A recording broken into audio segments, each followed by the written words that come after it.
California. So a round of applause for the panel that's online and here with us today. And hopefully we'll be able to project the panelists online as well on the screen so that you can see them. So let me just set a little bit of context before we get going. We've lost sound in the session. Just to say, we will have just heard UNAIDS just launched the latest global AIDS report. And there's some very clear messages. The overly broad use of criminal law continues to hold back HIV responses worldwide. 134 countries. That is the number of countries that still criminalize or prosecute people for HIV transmission, non-disclosure, or exposure based on general criminal laws. Just released today, this data. 153 countries still criminalize some aspect of sex work, and 70 countries criminalize consensual same-sex sexual activity. There is mounting evidence about the clear relationship between criminalization and HIV infections. On top of it all, key populations and their sexual partners now account for 70% of new HIV infections globally in 2022. And for the first time, they account for the majority of new infections in sub-Saharan Africa. All of this is in stark contrast to the 10-10-10 commitments made by countries in the 2021 Political Declaration on HIV and AIDS. So the case is clear, the challenge is clear. We must scale strategies and approaches to counter criminalization and discriminatory laws, and really do what we can to support communities and countries in this effort. So our panelists today are really going to delve into that topic. What do we want to do? We also want to hear from the audience online and in the room. So share your experiences, what's happening in your countries and communities. If you're online, please post in your questions, and we'll try and pick up anything we can during the Q&A session. And otherwise, I'll ask people who are in the room to come up to the mics after we hear from the panelists. So let's get into it. Deputy Minister, are you online? I'm online. I hope you can hear me. I can hear you. I wish I could see you. But in any case, let's get to it. We know that the data suggests that decriminalizing sex work could avert 33 to 46% of HIV infections among female sex workers. Could you share some of the steps that South Africa is taking to create an enabling environment for sex workers and other key populations in the context of HIV while working towards decriminalization? Honorable Deputy Minister, over to you. And there you are. We can see you now. Welcome. Okay, thank you very much. Hello, everybody. I can't say good morning, good evening, because we're all in different time zones.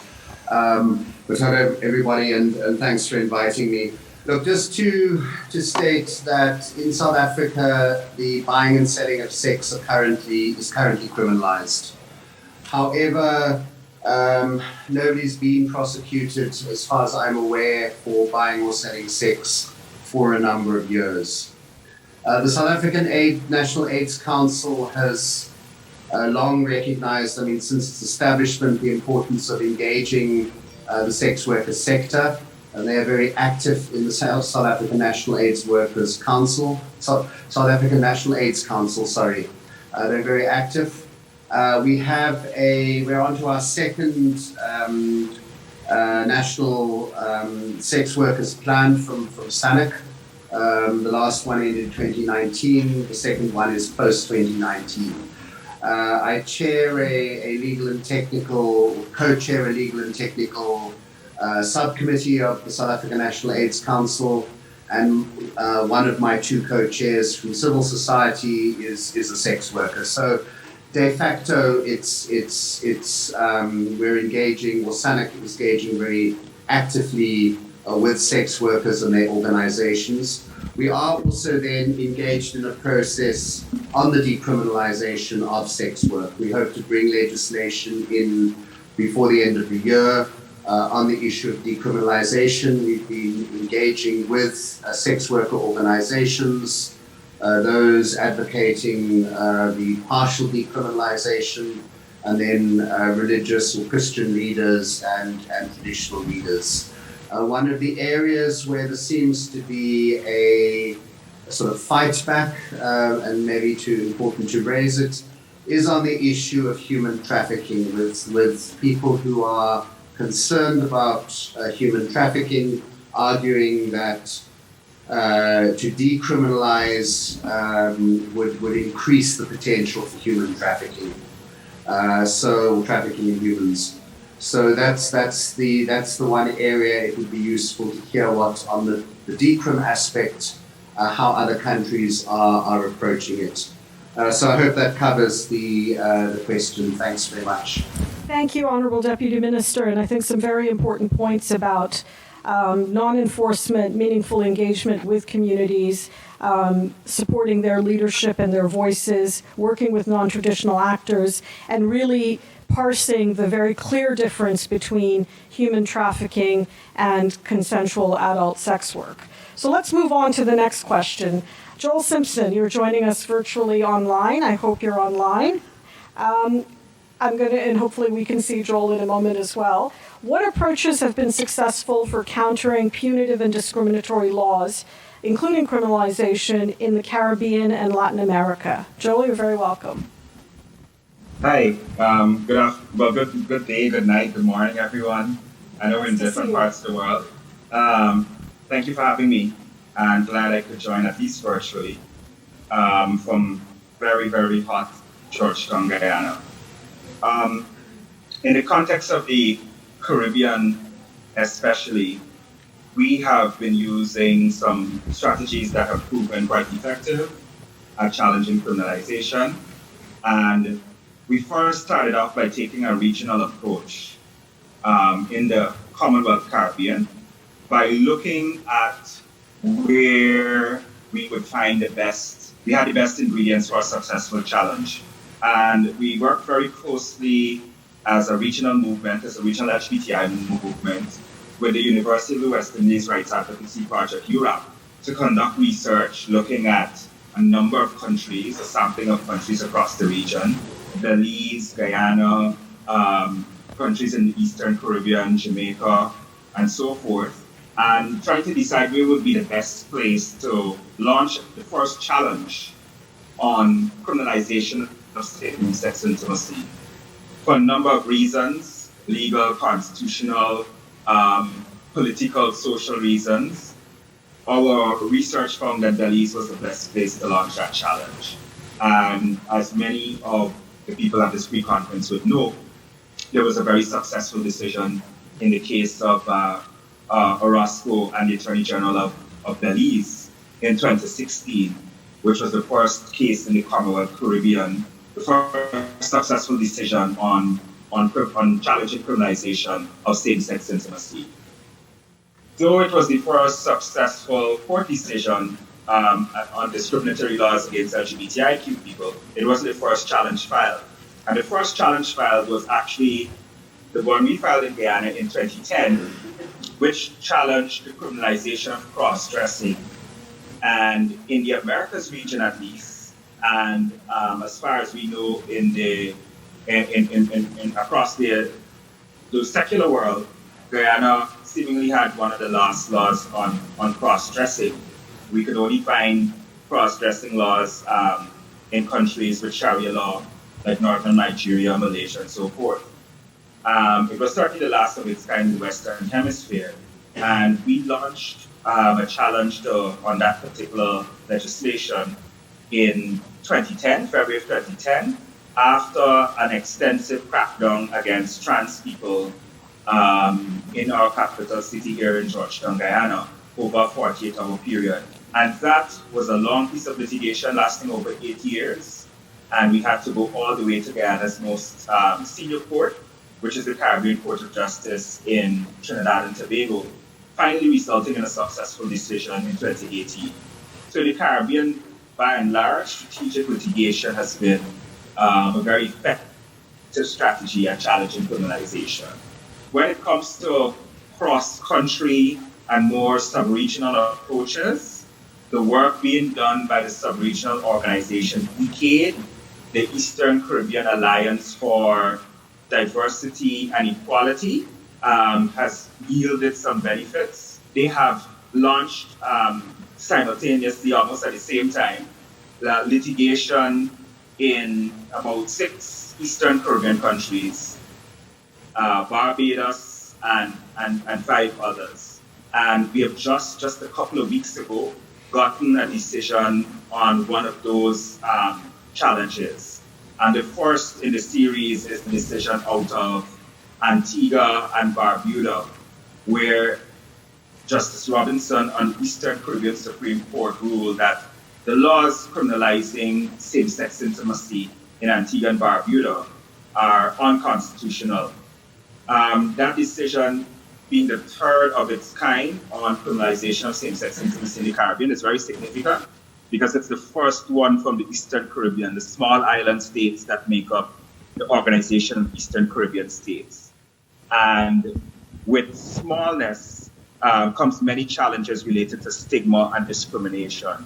So litigation has been very effective in this context in helping to bring decriminalization to the Eastern Caribbean, a part of the region where we thought it would probably happen last, even before some of the bigger countries have decriminalization. Some of the bigger countries in the region have decriminalization.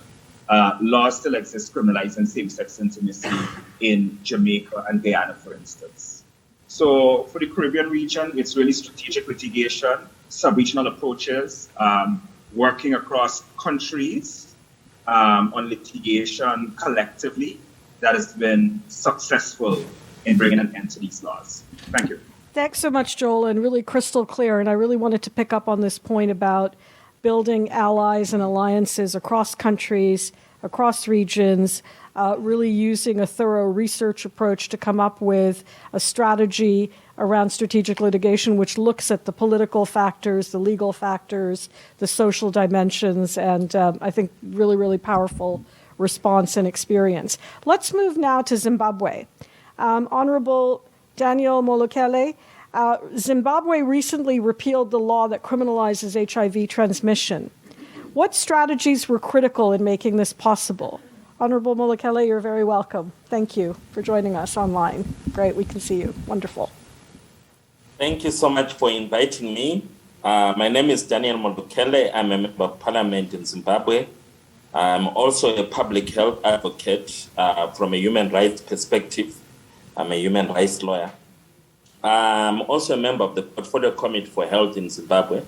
So I'm excited to say that I was part of the Portfolio Committee that led or actively participated in the process of ensuring that there was decrim with regards to transmission of HIV. The law originally seemed to have been a good law, but over the years, it turned out to be a very bad law because it entrenched stigma against women. It allowed women to be abused by their male counterparts who traditionally do not have a health-seeking behavior, but it's women who have health-seeking behavior, and in most instances, they were the ones who ended up being accused of transmitting HIV when originally they would have been the ones who would have been victimized by their partners. So as a country, through the Portfolio Committee for Health, we worked with civil society. There was an active working group for several years that was actively working with parliamentarians, ensuring that they are up to date with the latest trends and also analysis. That also allowed also the Portfolio Committee, through the leadership of its chairperson, Dr. Ruth Labode, to ensure that we engaged the relevant ministries, the Ministry of Health and Childcare, and more importantly, the Ministry of Justice, Legal and Parliamentary Affairs. Fortunately for us, the minister in charge of that is also the head of government business in Parliament. So once we successfully engage them, outside the media glares, lobbying is very effective when you avoid unnecessary publicity. So we managed to win over the Minister of Justice, Legal and Parliamentary Affairs, and he was one of the champions for the proposed legislative change. And eventually we had a wave within the Parliament of Zimbabwe, and by the time the new law was passed, there was generally unanimity over the way forward. So it's important from the lessons learned in Zimbabwe to make sure that when it comes to advocacy, there is direct engagement of all the strategic offices, all the strategic institutions to ensure that we work together to achieve the desired end.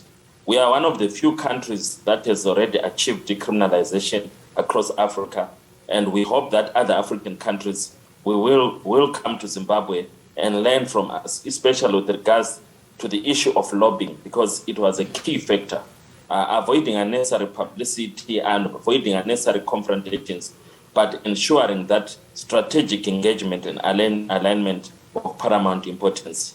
So we're looking forward to the implementation of the new law, and we're now pushing for the amnesty of all the non-convicted people under the old law, and we hope that soon there will be a general amnesty for them.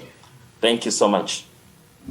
Wonderful. Thank you so much. And I think, again, sort of echoing this message, but in a different context of building allies and alliances across different sectors, across different parts of government, and really using those alliances to influence and to build a constituency of support for decriminalization.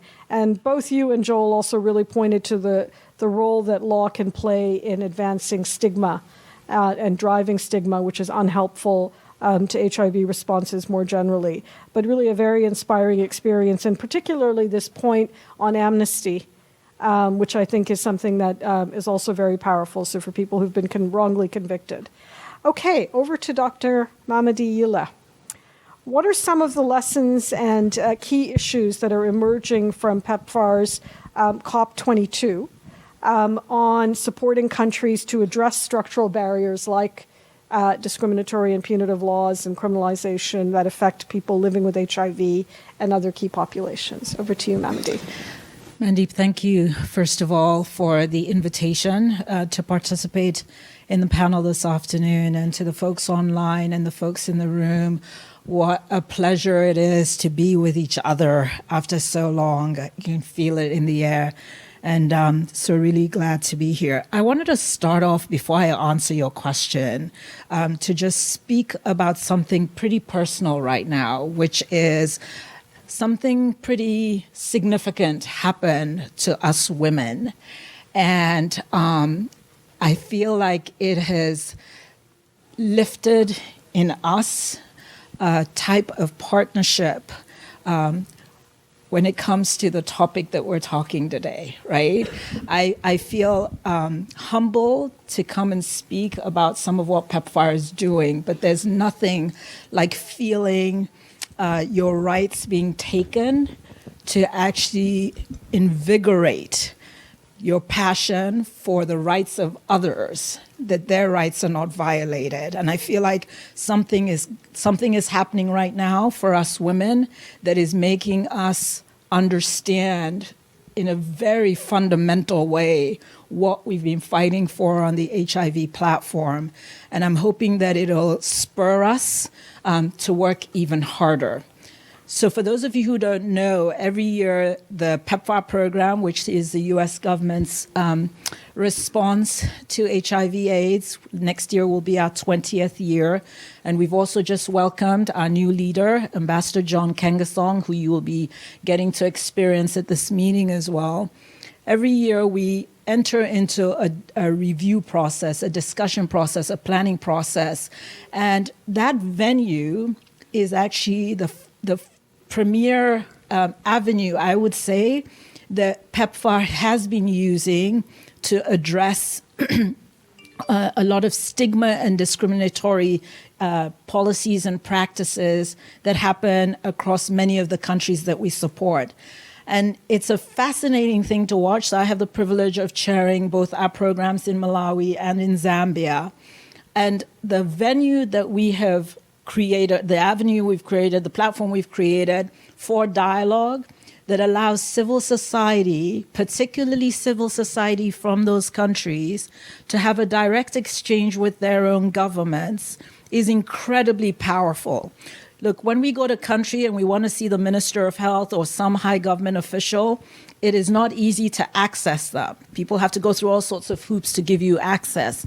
But at that table, civil society is able to directly talk about how they experience the provision of services in the context of some of these laws and practices that violate their rights. And I call that out because it seems very It doesn't seem as a big deal, but it is an actual really big deal because we set 29 of these tables every year, and it allows all of us to be changed because we're hearing directly about the experiences people are having, and it is directly from civil society. So we're listening to them, we are supporting them, we're ensuring that we're funding them. The second point I want to make is with regards to the service providers that are often at the forefront of these barriers to services, of the way people are treated,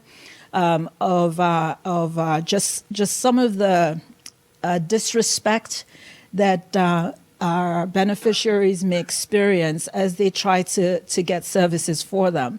We've been involved in a lot of training with ministries, and my colleague and I were talking about how sometimes it seems like there hasn't been much change, but there has been significant change. And one of the changes I would say is that in many of our environments right now, those Ministry of Health colleagues who we used to have to propel to have some of these conversations about training staff and, making sure folks were treating clients well, regardless of what your own personal opinion is about who they are, who they choose to love, etc. We're seeing Ministry of Health officials themselves actually, regardless of what the headline law might be in their country, they are moving in terms of practices and what they're offering clients. And I just want to call that out because progress may be slow, but we are seeing progress happen.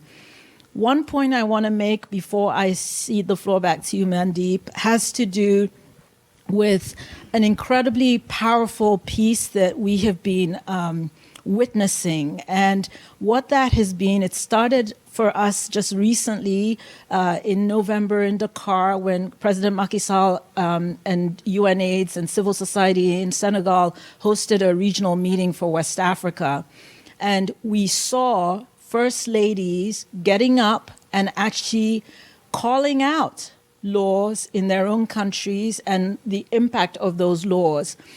And those sorts of voices are incredibly important because we don't need, and I should say this with humility because just a couple of weeks ago, Barbara Lee was saying she's working on some laws that, and she realized through that investigation how many laws we still have on the books in the United States that we ourselves need to confront.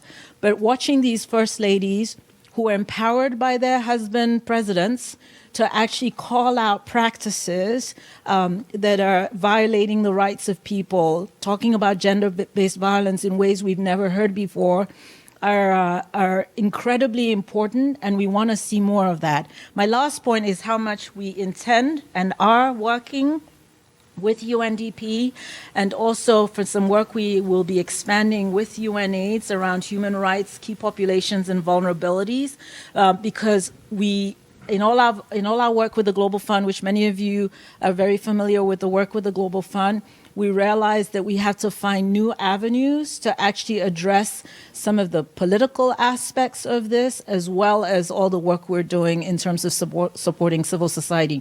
So hopefully I've said some things of meaning, and I'm going to turn the floor back to you. Thank you very much. And no, I think that was great, and I really, I was quite moved by how you started us off, and I think certainly in the session that preceded this one, it was very much the point about, it is our common cause for everyone's rights to be respected and realized. And sometimes we need these terrible, terrible, things to happen to really galvanize us to realize that point, unfortunately. But yeah, I think such an important point. And this point about the role of service providers convening government with communities and civil society, really, really important.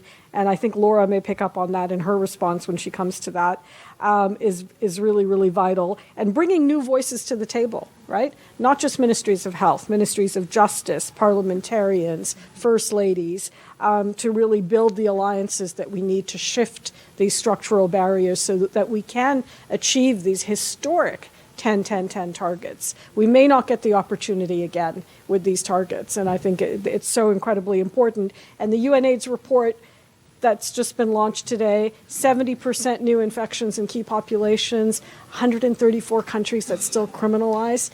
We have lots of work to do, and the time is now to get moving on this. So let's go next to Preeti, who's online. Preeti, you're working with us on an evidence review, looking at strategies, tactics, approaches to countering criminalization, discriminatory and punitive laws. What are you finding? Please let us know if any of what you've heard so far resonates with the work that you've done so far, and please share some of your early findings. Over to you, Preeti. Welcome. Yeah, thank you, and good morning, afternoon, evening to everybody, and thank you for having me. So as Mandeep said, that I'm working with UNDP on doing evidence review, and there's sort of two big aims, I think, that are helpful about the evidence review. One is just that, you know, a lot of us have been working in this sector for a while, and we know the various tactics that are being used to address punitive and discriminatory laws, but they aren't all in one comprehensive place. And I think one of the goals of the evidence review is to try to get all of the tactics that have been used over the years and put them in one place so that we have a sense of what is happening and what has happened. And I think that the second sort of related thing is that there are tactics that work in certain circumstances and tactics that work better in other circumstances. So, you know, something that works, for example, in Zimbabwe might not work in Kazakhstan. And I think one of the things we're trying to do and understand is what tactics work for what sorts of situations. What do you do? What are the tactics that work when you don't have necessarily a friendly government or don't have an independent judiciary and you can't do strategic litigation?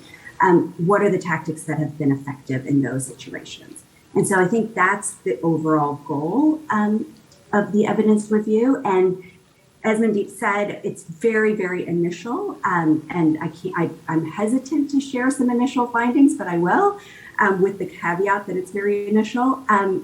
But I think one of the nice things is, in the panel so far, everything that people have said really resonates, that we are finding a lot of the tactics that have been used or talked about today in the evidence. So things like finding unlikely allies, using a regional approach to sort of address punitive and discriminatory laws, involvement of communities, just the idea of opening up space for civil society to engage directly with government. That's something that we've been finding and has been really exciting, actually. And the other thing that I think has come out in this panel, but that we're also finding, is that none of these tactics are independent, that they're always used very much in conjunction with each other, and not always in the same way, but that you'll find things like, finding unlikely allies along with strategic litigation, along with doing research. But then in other instances, you'll find organizations conducting research, building data, and then using that to lobby parliament, or using that to build capacity of community organizations to actually engage in advocacy to change laws and policies. So I think one of the things that's been interesting is trying to figure out, how do these tactics work together, and how can we think about using them in a sort of comprehensive, interactive way? I hope that makes sense. Fantastic. Thanks so much, Preeti. And now I'm going to come over to Laura. Laura, we're going to ask you to highlight some of the themes and insights from the external evaluation of the Global Commission on HIV and the law, and how they might relate to achieving these 10-10-10 targets. Over to you. Sure. Thank you, Mandeep. And thanks for the invitation to be here, and to all of you for being here with us. Lots to say. I want to echo what Preeti was just saying. There's a lot of amazing work going on, and the more we can bring that together and learn from it collectively, I think that the better a chance we have of getting to 10-10-10. We did the evaluation of the impact of the Global Commission on HIV and the law, and a few really key lessons that came out of it. And some of these have come up before. The first one, obviously, is communities have to be at the center of this work. They have to be driving this work. It has to come from their priorities. And in order for communities to be in the kind of spaces that you were talking about, to be sitting with governments and engaging in these discussions, we may need to be spending a lot of money building resources, building capacity, providing resources, and making sure that we can try and minimize the power differential that exists in order that people really can speak out and speak up. And I think providing safe space for that is a really important thing. And I think one of the things that the Global Commission did that was been really important is elevate the standing given to personal testimony as a form of data. And it really has helped legitimize communities' voices in a lot of discussions around HIV responses in ways that I don't think existed beforehand. I think alongside that, we really have to foster an understanding of the negative impacts on lived experience, on public health, on human rights, on social justice of the kinds of laws that we're talking about, criminalization of stigma and discrimination. Because as was just said, sometimes these laws are put in place because people believe they're a good thing to do, right? And we need people to understand that we're not in that place, that these laws have significant detrimental effects. And we have to do that with a lot of different people, right? So this comes back to the building alliances, what Flavian calls an ecosystem of multiplicity of perspectives from the previous panel. And I see that on this panel, we have members of parliament, we have members of other government, we have civil society. We do need to be bringing all of these voices together. And one of the things that we've seen a lot of in the follow-up to the Global Commission's work is legal environment assessments at a national level that are government-led, because ultimately governments will be responsible for changing laws, but with full participation of effective communities and of civil societies, and a collaboration to create shared understanding that's based on sort of more traditional data as well as lived experiences.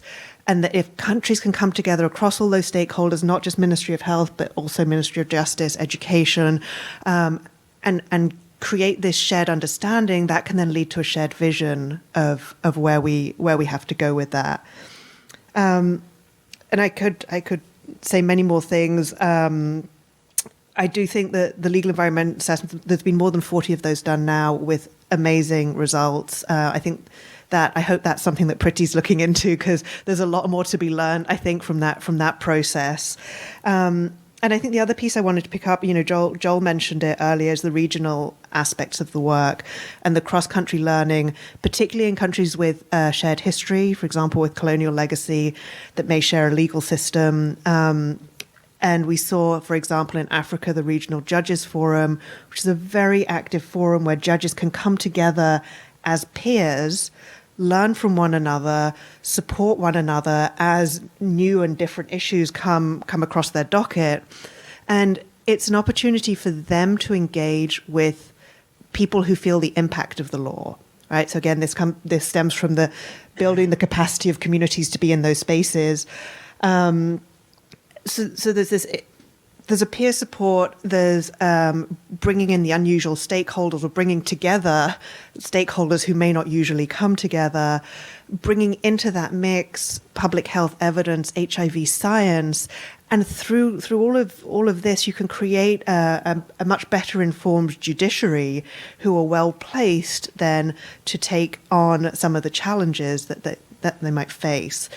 And we can think about that not just in terms of judges, but in terms of lawyers, health workers, police. I mean, anybody who implements the law, who creates the law, who enforces the law, and really anyone who experiences the law, back to how very personal some of this feels. So I think I'd like to focus on that, on community and these cross-sectoral alliances and safe spaces that we need to create that we think can lead to change. So thank you. Thanks so much, Laura. I'm gonna now open it up for some maybe 10 minutes or so of questions and comments from the floor. And let's start with people in the room. If you'd like to come up to the microphones, if you have a question for any of the panelists or a brief comment, please come up to the microphone, your name, and a quick intervention, and then we'll do just a quick round with people online and the panelists who are here. हाय नमस्कार सभी को. मेरा नाम कुसुम है और मैं India से हूँ और मैं खुद एक फीमेल सेक्स वर्कर हूँ. तो जब अपने देश में बात होती है क्रिमिनलाइजेशन की, डीक्रिमिनलाइजेशन की, तो वहाँ कहीं ना कहीं हमारी जो दिक्कतें, हमारे जो मुद्दे हैं, उनको नहीं देखा जाता. ट्रांसलेट कीजिए मैम जल्दी जल्दी. So I'll just translate it for Kusum. Kusum is from Humsafar Trust, India. She represents the FSW community, and she'd talk about the issues of female sex workers. Yeah. अभी last month हमारे देश में एक judgement आया जिसमें sex work को legalisation बोला जा रहा है, पर जब मैंने सारी चीज़ें समझी और जिन लॉयर्स ने इसके ऊपर बात की, तो वो किसी भी तरीके से उस तरीके का लीगलाइजेशन नहीं है. उसमें ये बोला गया है कि एक मेल और एक फीमेल अपनी मर्जी से सेक्स कर रहे बिना किसी चीज़ के लेन देन के, तो वो अपराध नहीं है. So she thinks that the judgment that has come from Supreme Court, which is saying a consensual adult engaging in sex, that is hardly a legalization, so that's her first objection. तो अगर हम sex work कर रहे हैं, work मतलब काम, अगर पैसे का लेन देन नहीं होगा तो हमारा तो वो काम ही नहीं कहलाएगा ना. और जब हम अपना काम कर रहे हैं, उसके साथ हमारे साथ इतनी चीज़ें जोड़ दी गई हैं जो क्रिमिनलाइज हैं. ITPA में हम देखेंगे तो बहुत सारी ऐसी चीज़ें, हमारे बच्चे हमारी इनकम नहीं खा सकते, हम दो लोगों के साथ नहीं रह सकते, हमारे बुज़ुर्ग हमारे पैसों पे नहीं उनकी बीमारियों का इलाज हो सकता, या मैं कहीं ऐसी जगह पे हूँ जहाँ पे मंदिर या मस्जिद है तो वहाँ से मुझे उठा के फेंक दिया जाएगा. तो इन सारी चीज़ों के बावजूद भी हम सेक्स वर्क कर रहे हैं और ये सब कर रहे हैं. और जो कानून आता है तो पुलिस वाले उस चीज़ को नहीं समझते हैं. पुलिस वालों को वही डंडा हमेशा हमारे सर पे रहता है. उन्हें नहीं पता कि लॉ में क्या है, लॉ क्या लिख के आया है, और पुलिस वालों का हमेशा यही प्रेशर रहता है. So she is saying that according to the new judgment, there are many terms and conditions that people cannot survive on a sex worker's income. Your children cannot be dependent on that, and the places from where you can operate for sex work. So this is not recognizing sex work as sex work, but it is a judgment with a lot of conditions that is coming, and that is really restricting in nature as far as women are concerned. मैं एक चीज़ हमेशा बोलती हूँ कि अगर HIV का programme नहीं आया होता तो शायद पूरी दुनिया में सेक्स वर्करों की हालत बहुत ख़राब होती. आज के टाइम भी HIV आया, उसके साथ सेक्स वर्करें ओपन हुई, HIV के प्रोग्राम को इतना सक्सेस किया, पर जब लॉ की बात होती है तो उसमें कहीं ना कहीं HIV प्रोग्राम हमारी सपोर्ट नहीं करता है. So she's very strongly insisting that because of the HIV programs, issues of sex workers have come in the forefront, but when it comes to legalization, the same HIV program is not really coming up to support the female sex workers. Thank you so much. Thank you for sharing. And I think another really powerful example of why understanding the lived realities and the lived experience of laws is really important, and the powerful role that HIV can play in, HIV programs can play in advancing. Please. Good comments by Kusumji. It is a point of in India, but one thing the Supreme Court reduced the stigma and discrimination is a good step during the Unlock 1.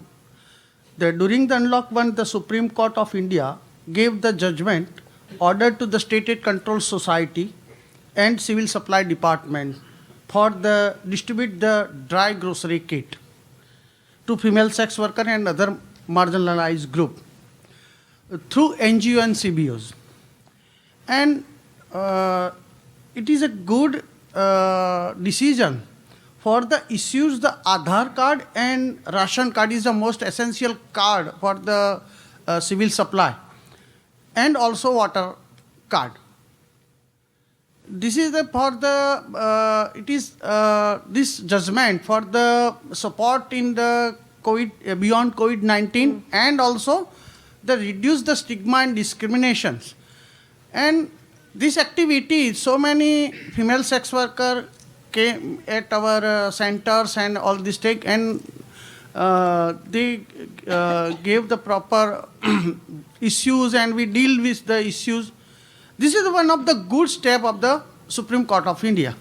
Thank you. Thank you for sharing that. So, again, another example of how the law has been used in a positive way. Please. Thank you. My name is Cyprian Aldis Komba. I work with the Global Network of Young People Living with HIV. I'm from the United Republic of Tanzania. My question will go directly, I don't know, it's kind of a question or a suggestion to PEFA. With regard to what you have presented from PEFA, I firstly appreciate the kind of contribution the PEFA is doing to save the life of the millions of the people globally living with HIV. But I would love to hear from PEFA with regard to their funding model.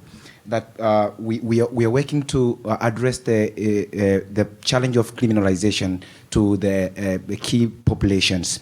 But mostly of the funding model that the PEFA is working with in the country that the PEFA are supporting, they are funding the multilateral organizations. They are not funding the directly to the civil society organizations, which is it's very hard for us to reach the goal that we are planning to with regard to what PEFA is just doing in the country. So I would like to hear from you, what is the plan of the PEFA to fund directly the organizations which are working with the communities? Like we can see in all of the PEFA-supported countries, they are working with those international organizations registered locally, but they are not funding directly to those organizations which are working with the community directly. Thank you. Okay, thanks. So let's take the final comment, and then we can come around. Please. Hi, everyone. My name is Catherine Bielek. I'm a trans woman and an infectious disease doctor, so I prescribe HRT and ART to patients, to those who might need it. And obviously this is different per country, but I was just hoping if someone could comment on a general approach or how you've done it in the past of fighting legislation of medical care, access to it, up to and including hormone replacement and antiretrovirals. Thank you. Okay, thank you very much, Catherine. Okay, so let's, one last question here, and then we'll go straight to we're going to go straight to the panelists to see if there's any online to see if there's any comments, and then I'll yield the floor to Mamadi. Please introduce yourself. Thank you. I am Hanin Abu Murra. I'm representing For Arms, one of the community of actions Jordanian for We Lead program in Jordan. Actually, I would like to insert a comment about Jordan. The HIV it is not a priority for the government, but in the same way, the homosexuality is not a criminalizing thing in Jordan. But actually, the stigmatization and discrimination incidents are not criminalized in Jordan. So I would like to get advice from you how we can do advocacy work for the legal amendments for being punished the discrimination and how to be criminalized when they are faced by the key populations, especially for the LGBTIQ community. Thank you. Thanks very much, and I think we're gonna follow up, but I think we'll follow up bilaterally on some of the specific questions with Catherine and with you. But I think a lot of what we've heard today about documenting and sharing good practice and strategies across countries and regions is core to the answer to your question and also to Catherine's question. Last comment here, and then I'm really, because we're running over time, but please, go ahead. Thank you. My name is Valentine Yokabi from Kelin in Nairobi. My question is to the panelists from, I think it was Belize, on the successes around the strategic litigation towards decriminalization. We are trying to do the same thing at Kelin. However, we are also seeing, as pushback from government, new forms of criminalization. So, for example, we have litigation around decriminalization of transmission, but now we've seen that women who are breastfeeding, especially poor women, are now being subjected to arrests under the Children Act, the child neglect laws. Are there any experiences like that you might want to share? Fantastic. Okay, so let me start with our panelists online first. Joel, there was a specific question for you. Joel's from Guyana, about strategies around addressing new forms of criminalization. Then we've had a question from Jordan about strategies for how we can advocate for legislative change in LGBTI communities and key populations. And then Catherine, a specific question about access to medical therapies and the role of law and policy there. So Joel, let's start with you. Quick, and then we'll go over to the Deputy Minister from South Africa, and then Honorable Molekele from Zimbabwe. But just 1 minute to quickly respond. Yeah. Yeah, very quickly. To say that strategic litigation is a multi-pronged strategy, and alongside the litigation, we have to bring the society along with us. So what we've been doing in the Caribbean is very intensive communication campaigns to educate the population and change hearts and minds about the issues that we're litigating on. So alongside the litigation, there have been heavy investments in communications and education campaigns that have been targeting the general society, the general public, so that we change public opinion where the issues are unpopular. And also we target different kinds of stakeholders, including parliamentarians and judges and so on, to bring them on board. And what we found in the Caribbean is we might get to a stage where they are supportive a law being changed through the courts, but they might not be brave enough to do it themselves through the parliament. And once we get to that stage, at the very least, we know they won't do anything to oppose a successful court outcome. So it has to be a multi-pronged approach. You can't just focus on the litigation to the detriment of everything else. You have to have far more investments actually in the education and the communication campaigns, which target different kinds of stakeholders in your own country context. Fantastic, thank you. Let's go next to the Deputy Minister from South Africa. Honourable Minister, anything that you'd like to share just based on what you've heard during the discussions, or any question in particular? I think, time is obviously just to make space for other people. But I think the main point I'd really want to make when it comes to the criminalization of sex workers is that when it came to tackling the problem of HIV and AIDS infections, that it didn't matter that sex work was criminalized. That was a key section of the population that was involved in the transmission of HIV and AIDS, and therefore the issue needed to be addressed. And regardless of whether sex work was criminalized or not, groupings working among sex workers or representing sex workers needed to be brought on board. Maybe that would help other countries in terms of people of different sexual orientation, gender identity, but it was useful using HIV as an issue that regardless of the criminalization, sex workers needed to be engaged on the issue. Thanks. Thank you, Honourable Minister. Honourable Molekele, one final minute of wisdom to share on any of the questions or comments that you've heard? Thank you so much. I just wanted to emphasize the fact that it's important when we are applying lessons learned to always start from a specific country context, because some of the strategies can be more effective in another country, but not effective in a separate country or different country. So it's important to be very analytical in our approach, but that does not stop us from learning from others. So also the issue of strategic litigation, it depends on the judicial system of the country. Sometimes it might be the best option in the context of that country. In Zimbabwe, I wouldn't think is the best option going to courts. So the best avenue in Zimbabwe to engage the government of Zimbabwe, the executive arm of the state, to engage the parliamentarians, legislative arm of the state. I would personally not go through the legal route, the court processes, it should be the last option. So I think in each and every country, we need to be very specific about learning from other countries at the same time. So it's a balancing act. Fantastic. Thank you very much. Preeti, any final words from you? I just wanted to say really quickly, just to the Kellen point, that in addition to what Joelle said, that there is, we saw this as was talked about earlier, we saw this with America and the abortion decision. There's always going to be pushback. You can do all the right things, and there is always going to be a backlash, and it will last for many, many years.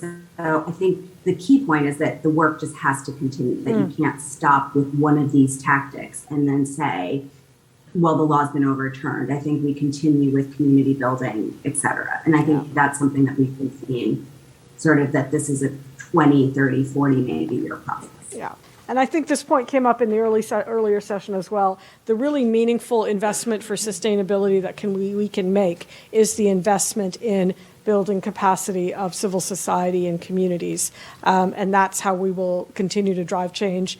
Because all of this progress is fragile too. One day you can have a good judgment or a good law. The next day it can change. But what doesn't change is the investment and what you build in communities. And I think that's really critical. Mamadi, over to you, and then... Yes, so to my colleague from Tanzania, I thought I'd answer your question with something that I hope can help change what you're trying to change. So there are three things that you need to make something happen.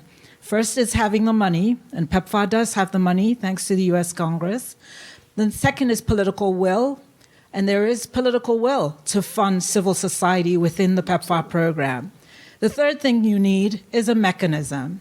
And that is often where experiences individuals or groups or organizations have is what you're referencing here. And so what happens locally in Tanzania versus what is happening in Uganda or what happens in somewhere in Latin America, it all depends on what those mechanisms are. We don't just fund multilaterals. The money we give to the Global Fund is supposed to get to communities as well, and it does, but it doesn't get to everyone the way they want to experience it. Similarly, with the resources we support governments with, that we hope are going to get to civil society as well, it's not always that way. So we keep fighting to find better mechanisms, more informed mechanisms, forming new types of partnerships and collaborations to make it happen. So the will is there, the resource is there, we work on the mechanism. So that's my encouragement to you. Thank you. Thanks, Mamadi. Laura? And then we're going to go to our closing remarks. Thank you. Yeah, just a couple of thoughts on some of those comments. So again, back to our colleague at Kellen. I think, Pretty is right that there's no straight line to legal change. This is long-term work, and there is often retrogression and steps back before we get more steps forward. But I think one thing that's key in the example that you gave was women being arrested for exposure through breastfeeding. And we've seen the case in Malawi where that ruling was overturned. There's legal precedent from the region that can be drawn upon now in your cases. And so this is coming back to learning from one another. There are judges in Kenya who've been part of the Judges Forum. I talked about the judge in Malawi who made that ruling was also part of the Judges Forum. So there's a support system there that I think we really have to keep relying on. And then really briefly, I think this is a linked point. We've been talking about criminalization as if it's a law, but there's a whole legal and policy environment out there, and we need to pay attention to the whole thing, right? It's all interconnected, and if we make advances with one law, there may be other bad laws popping up. So I think that it isn't just we target criminalization laws or laws that criminalize exposure or non-disclosure. We need to look at the whole big thing, which is where our legal environment assessment comes in to help people understand that mosaic and how it fits together. And I guess the last piece of that is it's not just about trying to remove the bad laws. It's also about what are the protective laws and policies that can be put in place, and then what are the mechanisms to ensure that those are implemented, so that we're not just going that first step of taking away anything that's really unnecessarily and damagingly punitive, but that we're actually using the law as a positive mechanism to create protections and really support people from all these communities. So thank you. Thanks very much. And I think critical to that, I mean, the legal environment assessments are fantastic in that they're government-led and they bring civil society and community into the process. But really, I think maybe linking that in the next generation of these legal environment assessments to community-led monitoring. So there's more real-time monitoring of the impact of these laws is going to be a really critical piece, particularly with people living with HIV and key populations and young key populations and groups of youth as well. Let me now just come to our final remarks. And we're in for a bit of a treat. We are very, very lucky to be joined by Shireen El-Feki, who is the director of the UNAIDS Regional Support Team for Middle East and North Africa. She's also the vice chair of the Global Commission on HIV and the Law. And on the 30th of, and hopefully she'll forgive me for plugging this, but on the 30th of July, she will be giving a plenary address on human rights and law at this conference. So Shireen, you're very welcome. Lovely to see you. Some closing remarks to finish us up. Thank you. Greetings from Cairo. Apologies, everyone. It's quite late here and we don't have great bandwidth, so I'm speaking to you from my phone.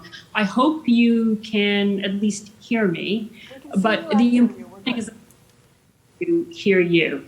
And fantastic contributions. I have been making copious notes because really the speaker from the delegate from Four Arms for Change in Jordan will appreciate what I'm about to say, is that in the Middle East and North Africa, we are sadly very far behind in all the tools and techniques that have been developed, innovated, refined, finally honed over the decade since the Global Commission. And I have to say just to all of you in the room, to the panelists, to the delegates, also to Mandeep and colleagues at UNDP, I am immensely impressed with the progress that we've seen since 2012 and the launch of the Commission report. And it really is astonishing. So although we have a long way to go, let's pause for a moment and really take a bit of congratulations at the progress that's been made. And to pick up a point I think that Laura made, I mean, effectively a one step forward and half a step back, and it's still progress. And we need to keep our eyes on that. And just a couple of points that have struck me in the really very interesting contributions. And I know we don't have much time, Mandeep, so I'll keep this brief. Mamadi, you mentioned the trifecta: money, political will, and mechanism. And I think the final frontier that we're looking at least in the region in which I work, is that we don't have any of that. If you don't have an independent judiciary, if you don't have parliament with any power, if you don't have a free media, if your civil society has very little room to maneuver, and where your epidemic is hidden, where it's not as obvious, it's harder to bring people on board because they're not really aware, because it is concentrated. I mean, these are really, really difficult circumstances in which to operate. And I'm sure you're working on this, but again, in that very tough terrain, a lot of the tools that we've developed over the decade are really designed to fix more or less democratic machinery. When you don't have any of that, how do you move forward? And I do think there have been some really, really interesting points that have been raised. The deputy minister from South Africa who talked about engaging with religious leaders, absolutely key. I think it's very interesting, the point that's been made time and again by Daniel and others, that it's not one size fits all. It's important for us to learn from international best practice, but also to have the scope and the imagination to cater it to our particular context. I was really taken by the point that Daniel made about keeping a low profile. And this was interestingly balanced with Joel's comments on, reaching out, trying to connect to the wider society. When should you shine the spotlight? When should you bring in the media? And when can it be detrimental to progress? And that's a very, very fine line. Very much taken with the comment about safe spaces. And we talk so much about safe spaces for civil society, of course, for community-led responses for our key populations and people living with HIV. But I think it's also interesting, the point about safe spaces for lawmakers as well, so that they can learn and find ways to maneuver in what can also be very, very tricky environments for them to operate in as well. We've spoken a lot today about these regional alliances, really fascinating, and I can't wait to connect with so many of you in the days to come.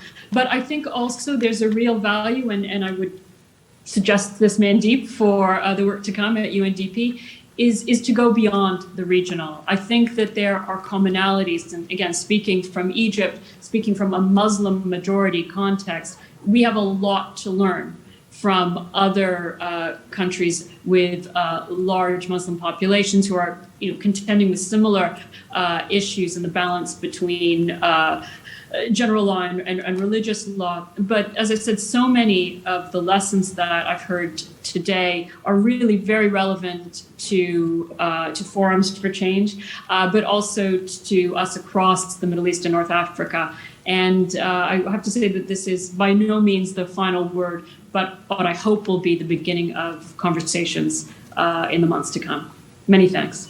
Thank you, Shireen. And if I'd like us everybody to have a round of applause for the panelists online and our panel here. It's been a really, really rich discussion, and I think building very nicely on the session which came before, but I think a lot of important connections and collaborations to take forward work in a very important and critical area for the global AIDS response, and that is the rights of people living with HIV and key populations, and really how it's about all of our human rights. So thank you very much, and there is a 10-minute break, and then we're on to the next session. Thanks, everybody, on inclusive social protection for people living with HIV and key populations, hosted by UNDP and the ILO. Thanks, everybody. Oh, and I encourage people to get headsets for interpretation for that last session. Thanks. Thank you, everybody online.